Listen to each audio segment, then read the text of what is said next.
Good morning po, brother and sister. Muli po, narito na po tayo sa MC's Garden. Isang mapagpalang umaga po at buti naman po ay mainit. Atin naman pong uumpisa na ang mga bakal po na poste para atin po siyang paintingan. At okay na po ang stages dito. Ito po yung likod po ng stage. Yan po. MC's Garden Cape and Events po. Tara po, atin po munang tignan ang mga poste bago po natin umpisahan. Ito po siya. Bawat poste po ay atin po siyang gagawing parang kawayan mula po rito sa umpisa hanggang po dun sa may dulo. Habang maganda po ang panahon, atin po siyang lagyan po ng first coating para magiging po siya natin kagad ng mga design.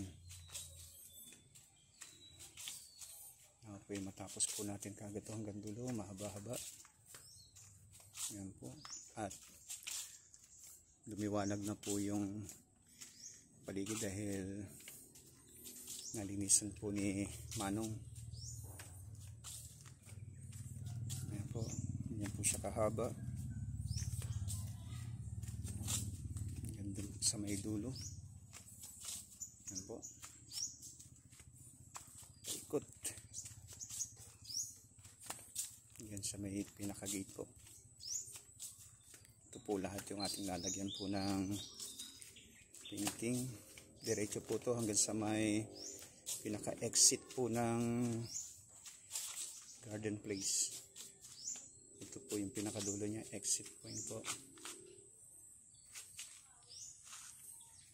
At ayan po muli yung nature home.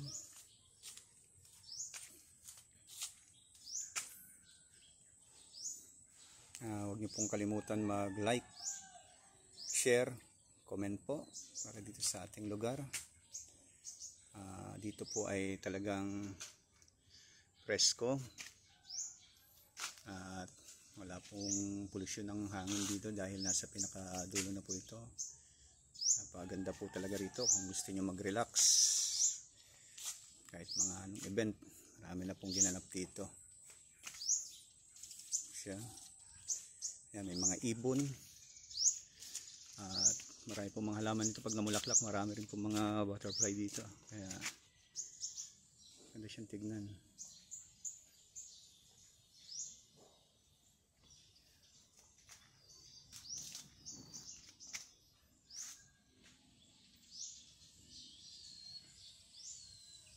O yung halamang kandila.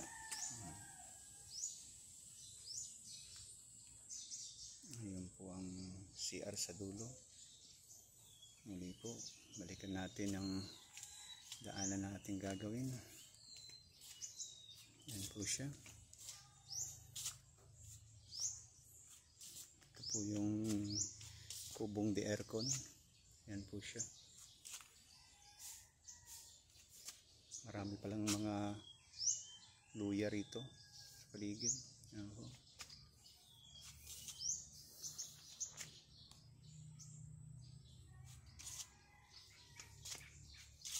Muli po, mag-uumpisa na tayo sa ating gagawin.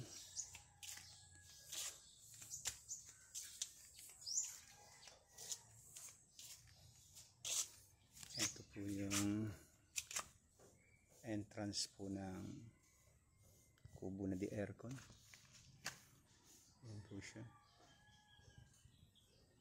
Puro halaman din po yung nakapalibot. Muli po sa mga gusto makapag-relax, meron silang mga occasion, maganda po rito.